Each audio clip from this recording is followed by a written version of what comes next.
हमको last recording में हमने कंपैरिजन टेस्ट देखा था और उसका उसके कोरस्पॉन्डिंग एक क्वेश्चन किया था हमने। अब हम देखने लगे हैं कि जो पी सीरीज है उसकी कन्वर्जेंस या डाइवर्जेंस को किस तरह से चेक किया जा सकता है। किसी भी क्वेश्चन को करने के मुख्तलिफ तरीके होते हैं। जैसे अब ये पी सीरीज है, इसी की कन्वर्जेंस डाइवर्जेंस के मुख्तलिफ तरीके हैं चेक करने के, जिनमें से एक अप्रोच ये है। इसको हम देखेंगे, उसके बाद हम एक और टेस्ट करेंगे और उस टेस्ट को अप्लाई करते हुए हम दोबारा से इसकी कन्वर्जेंस डाइवर्जेंस चेक कर सकते हैं। तो जब भी आपको क्वेश्चन आए कि चेक द कन्वर्जेंस और डाइवर्जेंस ऑफ पी सीरीज, तो आप जो मर्जी तरीका अप्लाई कर सकते हैं। तो यहाँ पे हम किस तरह से कर रहे हैं, हमें इस सीरीज को चेक करना है, प्रूव करना है कि ये सीरीज कन्वर्जेंट है अगर अल्फा ग्रेटर देन वन हो, और डाइवर्जेंट है अगर alpha less than equal to one हो। तो उसके लिए हमने एन एक्स पार्शियल सम ले लिया, S N sum of first N terms. तो फर्स्ट एन टर्म्स का सम क्या होगा, one plus one over two alpha so on one over N alpha. तो अब दो केसेस हैं यहाँ पे, अगर तो अल्फा ग्रेटर देन वन है तो क्या होगा, और अगर alpha less than equal to one है तो क्या होगा। अच्छा, अगर अल्फा ग्रेटर देन वन है, चलिए हम यहाँ पे वो थ्योरम अप्लाई करने लगे हैं जिसमें हम ये कह रहे थे कि अगर आपकी सीरीज पॉजिटिव टर्म सीरीज है तो वो सीरीज कन्वर्जेंट होगी अगर sequence of partial sum bounded होगा, और डाइवर्जेंट होगी अगर sequence of partial sum unbounded होगा। तो अगर अल्फा ग्रेटर देन वन है, तो चूंकि you can see that series की हर टर्म नॉन नेगेटिव टर्म है, पॉजिटिव टर्म सीरीज है, तो लिहाजा आप ये थ्योरम अप्लाई कर सकते हैं। अच्छा, अब हमने ये शो करना है कि एस एन बाउंडेड है। एस एन को बाउंडेड शो करने के लिए देखें कि हम किस तरह से प्रोसीड कर रहे हैं। If alpha is greater than 1, then Sn is less than S2n. Obviously, Sn क्या है, sum of first n terms of the series, और S2n क्या है, sum of first 2n terms। n terms यहाँ तक हो जाएंगी, आगे ऑनवर्ड सारी चलते चलते आपको बस 2n टर्म्स तक जाना है। तो इसमें ज्यादा टर्म्स आ रही हैं, ज्यादा पॉजिटिव टर्म्स शामिल हो रही हैं, तो लिहाजा ये जो है ये ग्रेटर देन होगा Sn से। और इसी तरह से एक और बात ये कि one over n raise to पर alpha is less than one over n minus one raise to पर अल्फा, अगर अल्फा ग्रेटर देन वन है उस केस में। अगर अल्फा ग्रेटर देन वन है तो यहाँ से ये बात आप ज्यादा क्लियरली देख सकते हैं कि एन की पावर अल्फा बड़ी होगी एन माइनस वन की पावर अल्फा से। ठीक है, फर्ज करें कि एन फाइव है तो फाइव रेज टू पर अल्फा बड़ा होगा फोर रेज टू पर अल्फा से ऑब्वियसली। तो लिहाजा इनके रेसिप्रोकल्स में ऑपोजिट रिलेशनशिप होगा। तो ये दो रिलेशनशिप्स को देखते हुए हम चलते हैं आगे और S2n को कंसीडर करते हैं। S2n क्या है, sum of first 2n terms of the series, लिख लिया। अच्छा, अब इसमें क्या किया है, ऑड टर्म्स को अलग कर लिया, ग्रुपिंग कर ली, और इवन टर्म्स की अलग ग्रुपिंग कर ली। ठीक है, one plus one over three raise to पर alpha plus one over five raise to पर alpha and so on. Odd terms आ रही हैं तो ये जाएगा टू एन माइनस वन तक, और यहाँ पे इवन टर्म्स आ रही हैं तो ये जाएगा टू एन तक। ठीक है। अच्छा, अब क्या किया है, one over two raise to पर अल्फा को इधर से कॉमन ले लें अगर, तो हमारे पास क्या बचेगा, ये बच गया, और ये क्या है, एग्जैक्टली एस एन है। ठीक है, एस एन को रिप्लेस कर दें। अच्छा, अब यहाँ पे क्या हो रहा है, वन ओवर थ्री, क्योंकि हमें शो करना था ना कि एस एन बाउंडेड है। ठीक है, तो S N less than S two N, और एस टू एन को हम कंसीडर करते हुए अगर हम एस टू एन के लिए कोई अपर बाउंड बना ले तो ऑब्वियसली एस एन भी बाउंडेड अबव हो जाएगा। ठीक है, तो अब यहाँ पे क्या किया है हमने, अभी यहाँ पे इनइक्वालिटी देखी थी, one over n raise to पर alpha is less than one over n minus one raise to, यानी ये वाली चीज फॉर एवरी एन बड़ी है इस चीज से। तो इसका मतलब one over three raise to पर alpha is less than one over two raise power alpha. अब इस फर्स्ट ग्रुप में हर टर्म को उससे बड़ी टर्म से हमने रिप्लेस कर दी, हर टर्म को उससे बड़ी टर्म से, वन ओवर थ्री को वन ओवर टू से, वन ओवर फाइव को वन ओवर फोर से, one over two N minus one को one over two N minus two से रिप्लेस कर दिया। लिहाजा ये टोटलिटी ग्रेटर होगी इस टोटलिटी से। ठीक है, और यहां से again one over two raise to पर अल्फा कॉमन लेंगे तो आपके पास ये चीज आ जाएगी। ठीक है, और ये अगेन आपके पास क्या आ गया, 1/1 से लेके onward 1/n-1 raise to power alpha. So this is the sum of first n-1 terms of the series, so this is Sn-1। ठीक है, तो ये आपके पास आ गया 1 + 1/2 raise to power alpha Sn-1 plus 1/2n Sn। अच्छा, अब यहां से आपके पास, क्योंकि Sn-1 sum of first n-1 terms is less than Sn and Sn is less than S2n, तो हम रिप्लेस कर सकते हैं Sn-1 को उससे बड़े S2n से, और Sn को भी S2n से रिप्लेस कर लिया, और ये आपके पास क्या आ गया, S2n को कॉमन ले लिया, 2/2 raise to power alpha S2n आ गया। ओके, अब यहाँ पे आपके पास क्या आ गया, 1 + 1/2 raise to power alpha -1 S2n को, अब S2n को एक साइड पे कर ले, और आपके पास फाइनली ये इनइक्वालिटी आ गई, S2n is less than 2 raise to power alpha -1/2 raise to power alpha -1 तो ये आपको एक अपर बाउंड मिल गई। ठीक है, तो लिहाजा इससे क्या पता चला कि ये जो सीक्वेंस है Sn, ये बाउंडेड है। लिहाजा बाय दैट थ्योरम, जो भी हमने थोड़ी देर पहले किया था, कि अगर पॉजिटिव टर्म सीरीज है आपके पास और उसका sequence of partial sum bounded है, तो वो सीरीज कन्वर्जेंट होती है। तो ये सीरीज कन्वर्जेंट होगी। ठीक है, अब alpha less than equal to 1 का केस रह गया। उस केस के लिए हम कंपैरिजन टेस्ट यूज कर सकते हैं। Alpha less than equal to 1 है अगर, तो we can see that this inequality holds if alpha is less than equal to 1। अगर alpha exactly equal to 1 है तो n is equal to 1 होगा, n raised to alpha is equal to 1 होगा। अगर alpha less than 1 है तो n raised to power alpha less than equal to n होगा, less than n होगा actually. तो 1/n raised to power alpha is greater than equal to 1/n। ठीक है, और ये आपको एक कंपैरिजन सीरीज मिल गई इस सीरीज के लिए। ठीक है, और चूंकि ये छोटी सीरीज है, और छोटी सीरीज हार्मोनिक सीरीज डाइवर्जेंट है, लिहाजा ये वाली सीरीज भी डाइवर्जेंट होगी by comparison test. So you can conclude that if alpha is less than equal to 1, 1/n raised to power alpha series is divergent, and if alpha is greater than 1 the series is convergent। आगे है जी limit comparison test का proof. Limit comparison test क्या होता है, ये भी दो comparison test होते हैं हमारे पास, एक को हम बेसिक कहते हैं और एक को हम लिमिट कंपैरिजन टेस्ट कहते हैं। इसमें भी हमारे पास पॉजिटिव टर्म सीरीज है, a n is positive, b n is positive, और limit a N over B n जो है, अगर आपके पास किसी भी real number, non zero real number lambda के इक्वल हो, तो ये दोनों सीरीज ए एन और बी एन सीरीज एक जैसा बिहेव करेंगे। ठीक है, ये हमने प्रूव करना है। अगर एक सीरीज कन्वर्ज करेगी तो दूसरी भी कन्वर्ज करेगी, अगर एक डाइवर्ज करेगी तो दूसरी भी डाइवर्ज करेगी। इसको प्रूव करने के लिए भी हम बेसिक कंपैरिजन टेस्ट ही यूज कर रहे हैं, क्योंकि हमें गिवन है कि limit a N over B n lambda के इक्वल है। ठीक है, यानी कि कोई रियल नंबर है, नॉन जीरो रियल नंबर, तो आप कन्वर्जेंस की डेफिनेशन अप्लाई कर सकते हैं।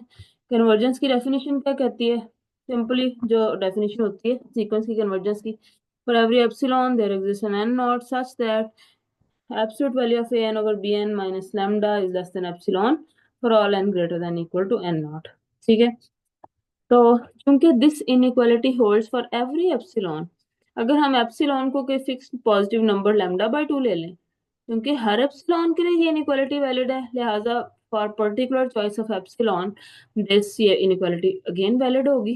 ठीक है, तो हमने एप्सिलॉन को लैम्डा बाय 2 से रिप्लेस कर लिया, तो आपके पास ये इनइक्वालिटी आ गई। ठीक है, इस इनइक्वालिटी को एक्सपेंड कर लें तो आपके पास क्या आ जाएगा, फाइनली हम यहाँ पे पहुंच गए, lambda by 2 is less than A N over B N and this is less than 3 lambda by 2।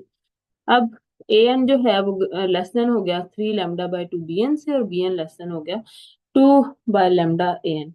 अगर आप कंपैरिजन टेस्ट को रिकॉल करें तो वो क्या कहता है कि अगर आपके पास ये रिलेशनशिप है, तो अगर बड़ी सीरीज कन्वर्जेंट होगी तो छोटी भी कन्वर्जेंट होगी, और अगर छोटी डाइवर्जेंट होगी तो बड़ी भी डाइवर्जेंट होगी। लिहाजा यहाँ से आप कंक्लूड कर सकते हैं कि दोनों सीरीज एक जैसा बिहेव कर रही हैं, या तो दोनों कन्वर्ज करेंगी या दोनों डाइवर्ज करेंगी। ठीक हो गया। ये हमारे पास लिमिट कंपैरिजन टेस्ट हो गया।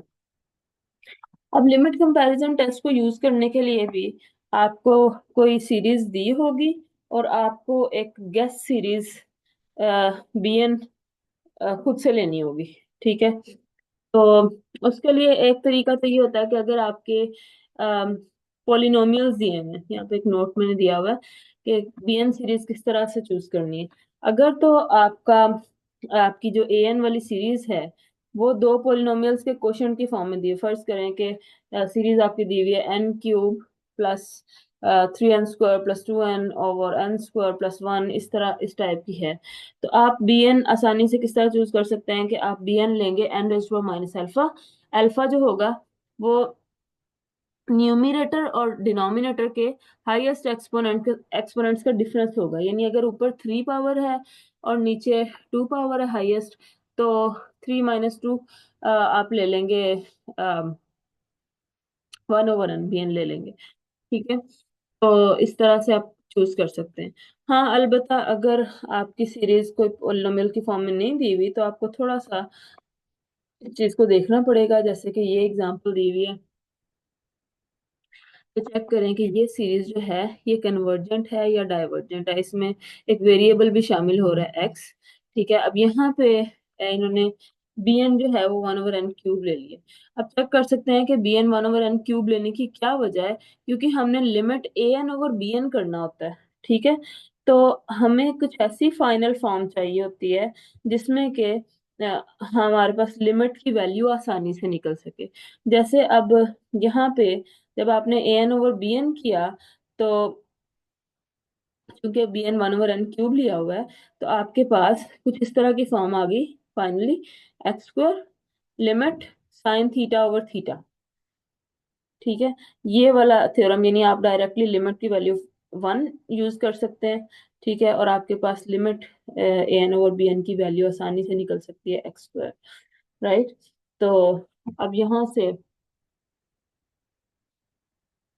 आप कंक्लूड कर सकते हैं कि चूंकि आपके पास वैल्यू x² आई है, तो हमें पता है कि अगर कंपैरिजन टेस्ट की स्टेटमेंट क्या कहती है कि ये किसी नॉन जीरो लैम्डा के इक्वल होगा, तो दोनों सीरीज इकट्ठा कन्वर्ज या डाइवर्ज करेंगे। और इसके बारे में हमें पता है बाय पी सीरीज के ये सीरीज कन्वर्जेंट है, लिहाजा फॉर ये सीरीज जो है, क्योंकि bn वाली सीरीज कन्वर्जेंट है लिहाजा an वाली सीरीज भी कन्वर्जेंट होगी for all values of x accept eight x=0। x=0 पे चूंकि लिमिट कंपैरिजन टेस्ट आपको नहीं बता रहा, x=0 आप डायरेक्टली सीरीज में पुट करके देख लें, वो आपके पास जीरो वाली सीरीज बनेगी जो कि कन्वर्जेंट होगी। ठीक है। फिर आगे है एक और टेस्ट जिसको कहते हैं Cauchy condensation test. Cauchy condensation test क्या कहता है? Again positive term series. Cauchy condensation test ये कहता है कि अगर आपके पास अम, सारी टर्म सीक्वेंस की नॉन नेगेटिव हों और सीक्वेंस आपके पास एक डिक्रीजिंग सीक्वेंस हो, हर अगली आने वाली टर्म छोटी होती जाए अपने से पिछली टर्म के, डिक्रीजिंग सीक्वेंस हो, तो ये जो दोनों सीरीज होती है ना, समेशन ए एन और summation 2n - 1 a to n - 1, ये इकट्ठा कन्वर्ज या डाइवर्ज करते हैं। यानी अगर एक कन्वर्ज करेगी, इसकी कन्वर्जेंस से आप इसकी कन्वर्जेंस बता सकेंगे, इसकी डाइवर्जेंस से इसकी डाइवर्जेंस बता सकेंगे। अब ये जो सीरीज होती है ना, इसको हम कहते हैं कंडेंस्ड सीरीज। कंडेंस्ड सीरीज कहते हैं। यानी कि आपको इस सीरीज को देखने के लिए एक बेहतर सीरीज आपके पास मौजूद है। ठीक है। जो कि इसी के एक्चुअली इसी का ट्रांसफॉर्म्ड वेरिएंट है, जिसमें कन्वर्जेंस डाइवर्जेंस को ज्यादा इजीली एग्जामिन किया जा सकता है। ठीक है। ये सारी टर्म्स है सीरीज की, इसमें कुछ कुछ टर्म्स आ रही हैं। ठीक है।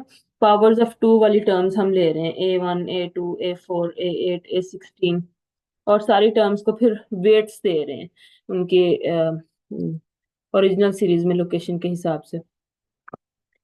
तो ये जो कंडेंस्ड सीरीज है ना, ये हमें ज्यादा बेहतर तरीके से ओरिजिनल कन्वर्जेंस या डाइवर्जेंस बता सकती है बनिस्बत इसके कि हम ओरिजिनल सीरीज को सारी टर्म्स को देखते हुए चलें। तो इसका प्रूफ देखते हैं।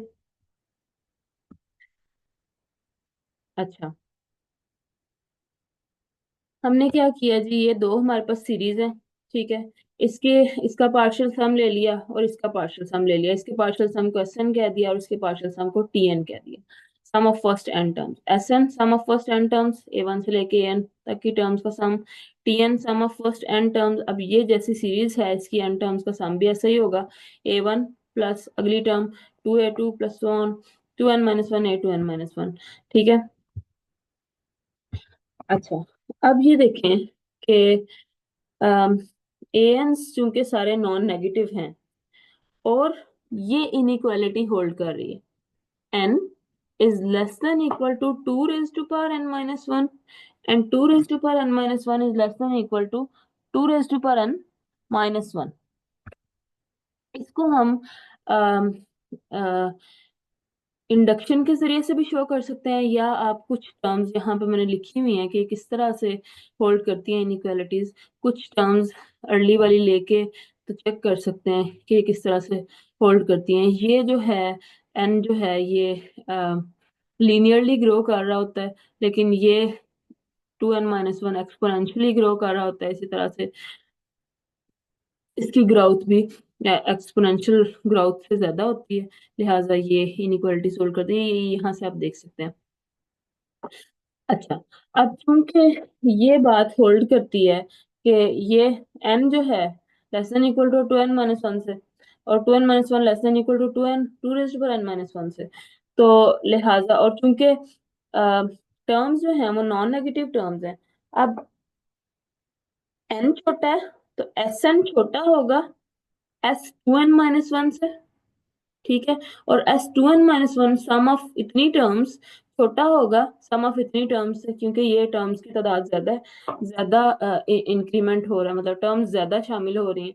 तो लिहाजा कोरेस्पॉन्डिंगली अगर इंडिसेस में ये रिलेशनशिप है तो उनके सीक्वेंसेस ऑफ पार्शियल सम्स में, यानी इतनी टर्म्स का सम छोटा होगा इतनी टर्म्स के सम से, और इतनी टर्म्स का सम छोटा होगा इतनी टर्म्स के सम से, क्योंकि टर्म्स नॉन नेगेटिव हैं और उनमें एडिशन हो ही जा रहा है। ये फर्ज करें कि फाइव टर्म्स हैं तो ये कितनी टर्म्स का सम होगा, two raise to power four, sixteen terms का सम। सिक्सटीन टर्म्स का सम ऑब्वियसली अगर टर्म नॉन नेगेटिव है तो बड़ा होगा फाइव टर्म्स के सम से, एंड सो ऑन। तो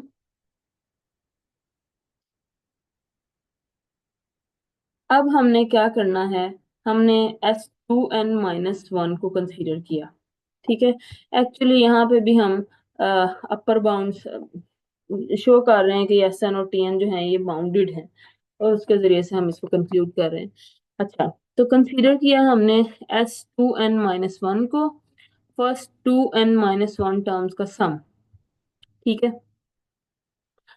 तो ये आपके पास किस तरह से आएगा, आ, हमने ग्रुपिंग कर ली है। ग्रुपिंग किस तरह से की है, फर्स्ट टर्म, अगली दो टर्म्स, फिर अगली चार टर्म्स, फिर अगली यानी two raise to power zero one term, two raise to power one two terms का सम, फिर two raise to power two four terms का सम, फिर आगे आएगा two raise to power three eight terms का सम, फिर so on two raise to power four sixteen terms का sum, and so on इसी तरह से चलता जाएगा sum of two N minus one terms, यानी ये एंड वाली आ जाएगी आपके पास। और चूंकि हमें पता है कि two raise to power N minus one जो है वो पहले आ रहा है टू एन माइनस वन से, तो लास्ट ग्रुप में हमारे पास यहाँ से टर्म्स शुरू होके इस नंबर तक जाएंगी, फाइनल तो इसी टर्म तक पहुंचना है ना, ठीक है। तो ये आपके पास कुछ इस तरह से हमने ग्रुपिंग कर ली है टर्म्स की, राइट। तो अब हमने क्या किया कि चूंकि ए एन डिक्रीजिंग सीक्वेंस है, हमने क्या किया कि पहले ग्रुप में ए थ्री को उससे बड़े नंबर ए टू से रिप्लेस कर लिया, ए फोर पहली टर्म रखी और बाकी अगली टर्म्स को A4 से रिप्लेस कर लिया। ठीक है, मतलब पहली टर्म आपने रखनी है और अगली सारी टर्म्स को उस टर्म से रिप्लेस कर लेना है, और वो टर्म्स ऑब्वियसली बड़ी होगी अगली टर्म से, यानी A4 जो है वो A5 से बड़ा है, A6 से बड़ा है, A7 से बड़ा है। तो जब ये टर्म्स अपने से बड़ी टर्म से रिप्लेस होंगी तो ये वाली टोटलिटी बड़ी हो जाएगी इससे, और क्यूमुलेटिव भी यही इफेक्ट होगा।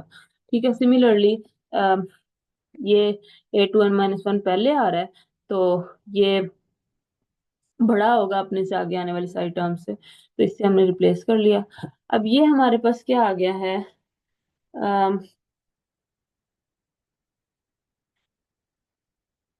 A1 plus 2A2 plus 4 terms का sum and so on 2n-1 terms का सम।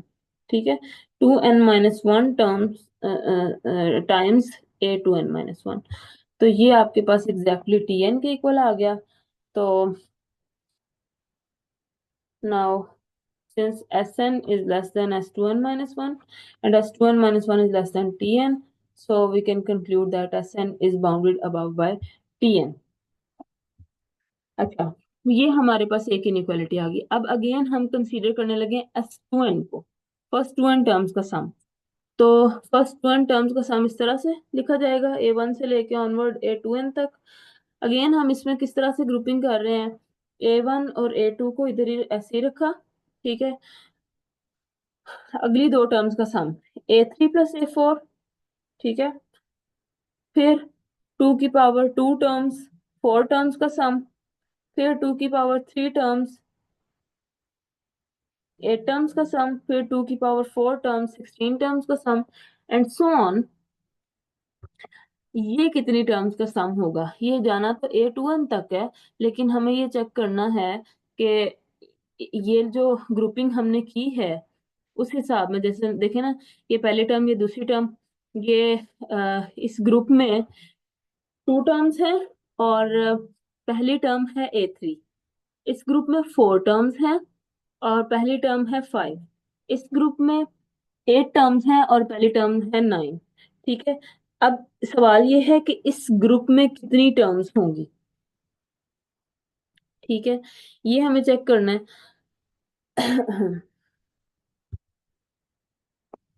अच्छा, अब ये देखें ये किस तरह से पता चल रहा है, हम पैटर्न बना रहे हैं। ये ग्रुप जो है ये A8 तक जा रहा है, इसकी आखिर वाली टर्म 8 है और इसमें नंबर ऑफ टर्म्स 4 है। इस ग्रुप की आखिरी टर्म 16 है और इसमें नंबर ऑफ टर्म्स 8 है। इस ग्रुप की आखिरी टर्म 32 है और इसमें नंबर ऑफ टर्म्स 16 है। यानी जो आखिरी टर्म है उसका हाफ उस ग्रुप में मौजूद नंबर ऑफ टर्म्स को शो कर रहा है। ठीक है, अच्छा, 32 लास्ट टर्म थी, तो इस ग्रुप में नंबर ऑफ टर्म्स कितनी होंगी, 32 का हाफ 16। 16 लास्ट टर्म थी, तो इस ग्रुप में नंबर ऑफ टर्म्स कितनी होंगी, 8, उसका हाफ। 8 लास्ट टर्म है, तो इस ग्रुप में नंबर ऑफ टर्म्स कितनी होंगी, 4, 8 का हाफ। ठीक है, एंड सो ऑन। इसी पैटर्न को देखते हुए हम इसमें नंबर ऑफ टर्म्स को एग्जामिन कर सकते हैं, क्योंकि इसमें लास्ट टर्म A2n है, तो नंबर ऑफ टर्म्स कितनी होंगी, 2n का हाफ। ठीक है, तो 2n डिवाइडेड बाय 2, तो इस ग्रुप में नंबर ऑफ टर्म्स होंगी 2 raised to power n-1। अब सवाल ये है कि इस ग्रुप में ये वाली टर्म का कैसे कैलकुलेट की। अच्छा, अब देखें कि इसमें 16 टर्म्स थी, तो इसकी पहली टर्म स्टार्ट हो रही थी 17 से। इसमें 8 टर्म्स थी, तो इसकी पहली टर्म 9 से स्टार्ट हो रही थी। इसमें 4 टर्म्स थी, इसकी पहली टर्म 5 से स्टार्ट हो रही थी। अब इसमें 2n-1 टर्म्स हैं, तो इसमें पहली टर्म जो है वो क्या होगी, 2n-1 + 1। ठीक है, इस तरह से हमने इस पैटर्न पे चलते हुए इसकी फर्स्ट टर्म, इस ग्रुप की फर्स्ट टर्म निकाल ली और हमें इसकी नंबर ऑफ टर्म्स का पता चल गया। ठीक है, इसी तरह से वो पीछे वाला आसान था करना, इससे मैंने उसको एक्सप्लेन नहीं किया। इसी पैटर्न पे आप उसको भी देख सकते हैं। अच्छा, तो इस तरह से हमने ग्रुपिंग कर ली है टर्म्स की। अब क्या करने लगे हैं, A1 जो है वो A1 के हाफ से बड़ा है ऑब्वियसली, तो हमने इसको रिप्लेस कर लिया 1/2 A1 से। अब क्या किया, A3 को A4 से रिप्लेस कर लिया। ठीक है, यानी अब छोटे वाले नंबर से रिप्लेस किया। अब हमें ना टीएन की पहले हमने टीएन की बनाई है लोअर बाउंड, अब हम टीएन की अपर बाउंड बना रहे हैं। ठीक है, तो लिहाजा हम क्या कर रहे हैं कि इन ग्रुप्स में टर्म्स को अपने से छोटी टर्म से रिप्लेस कर रहे हैं। तो हर अगली आने वाली टर्म चूंकि छोटी है, अपने से पिछली टर्म्स के A3 को A4 से रिप्लेस कर लिया, A5 A6 A7 को A8 से रिप्लेस कर लिया, यानी आखिर पे जो टर्म आ रही है ना उस वाली टर्म से रिप्लेस कर लिया। तो ये आपके पास कुछ इस तरह से आ गया। 1/2 कॉमन ले लें सारी टर्म्स में से, तो आपके पास क्या आ गया, A1 + 2 A2 + 2² A4 plus so on 2n A2n, और ये किसके इक्वल आ गया, 1/2 Tn, and Tn is less than 2 times S2 n। तो आपके पास दोनों इनइक्वालिटीज को मिला के इनइक्वालिटी बन गई Sn is less then Tn and Tn is less than 2 times S2n। अब देखें कि अगर Tn बाउंडेड होगा, अगर Tn बाउंडेड होगा तो Sn भी बाउंडेड होगा, और अगर Sn बाउंडेड होगा तो इसका मतलब S2n भी बाउंडेड होगा। अगर Sn बाउंडेड होगा तो Tn भी बाउंडेड होगा। ठीक है, तो थ्योरम क्या कहता है कि अगर Sn बाउंडेड है तो sequence of partial sums bounded है तो सीरीज कन्वर्जेंट है, और अगर Sn अनबाउंडेड है तो सीरीज डाइवर्जेंट है। तो यहाँ से आप कंक्लूड कर सकते हैं, क्योंकि यहाँ से हम क्या कह रहे हैं, अगर Sn बाउंडेड है तो Tn बाउंडेड है, अगर Tn बाउंडेड है तो Sn बाउंडेड है, यानी एक दूसरे पे उनका बाउंडेड होना डिपेंड कर रहा है। लिहाजा सीरीज की कन्वर्जेंस भी डिपेंड इसी तरह से करेगी, इसी पैटर्न पे। अगर एक सीरीज कन्वर्ज करेगी तो दूसरी भी कन्वर्ज करेगी, और अगर एक डाइवर्ज करेगी तो दूसरी भी डाइवर्ज करेगी, और यही हमें प्रूव करना था। राइट, अब कंडेंसेशन टेस्ट के जरिए से आप पी सीरीज की कन्वर्जेंस को चेक कर सकते हैं यहाँ से। ठीक है, ये एग्जांपल दी हुई है। एक अल्टरनेटिव अप्रोच है, पहले हमने उसको सीक्वेंस ऑफ पार्शियल सम्स के जरिए से थ्योरम अप्लाई करते हुए किया है, अब हम कंडेंसेशन टेस्ट के जरिए से कर सकते हैं। ये आपके पास सीरीज दी हुई है, p series. You can see that अगर p less than equal to 0 है, तो चूंकि बाय डाइवर्जेंट टेस्ट, चूंकि लिमिट इसकी 0 नहीं होगी, लिहाजा ये उस केस में p less than equal to 0 के केस में डाइवर्ज करेगी सीरीज। अगर पी ग्रेटर देन 0 है तो अ, क्योंकि ए एन जो है वो आपके पास होगा 1/n⁻p के, और ए एन डिक्रीजिंग होगा, लिहाजा हम कंडेंसेशन, हमने उसकी कंडीशंस भी तो देखनी होती है ना। कंडेंसेशन टेस्ट में ये दिया हुआ है कि एक तो पॉजिटिव टर्म सीरीज हो और डिक्रीजिंग भी हो। तो इस केस में जब p ग्रेटर देन 0 है तो ए एन डिक्रीजिंग सीरीज है, लिहाजा हम कंडेंसेशन टेस्ट अप्लाई कर सकते हैं, और बी एन हम लेंगे 2n A2n। ठीक है, तो ये देख लें आपके पास ये आ गया, सीरीज बी एन आपके पास आ गई, summation 2 raised to power 1 minus p n। This is a geometric series with common ratio 2 raised to power 1 minus p, और हमें पता है कि ये ज्योमेट्रिक सीरीज कब कन्वर्जेंट होती है और कब डाइवर्जेंट होती है। अगर तो कॉमन रेशियो लेस देन 1 होगी तो कन्वर्जेंट होगी सीरीज, अगर कॉमन रेशियो ग्रेटर देन 1 होगी तो सीरीज डाइवर्जेंट होगी। तो कॉमन रेशियो लेस देन 1 कब होगी, if and only if p is greater than 1, लिहाजा this series is convergent. If p is greater than 1, ये सीरीज कन्वर्जेंट है, यानी कंडेंस्ड सीरीज कन्वर्जेंट है, तो ओरिजिनल सीरीज भी कन्वर्जेंट होगी। सिमिलरली अगर p less than equal to 1 है तो 2 raised to power 1 minus p greater than equal to 1 होगा। तो इस केस में ज्योमेट्रिक सीरीज डाइवर्ज करेगी, और and this thing implies that the original series also diverge। तो यहाँ से आप कंक्लूड कर सकते हैं कि आपकी जो पी सीरीज है वो कन्वर्जेंट है सिर्फ और सिर्फ उस केस में जब पी ग्रेटर देन 1 है, अदरवाइज सीरीज डाइवर्जेंट है।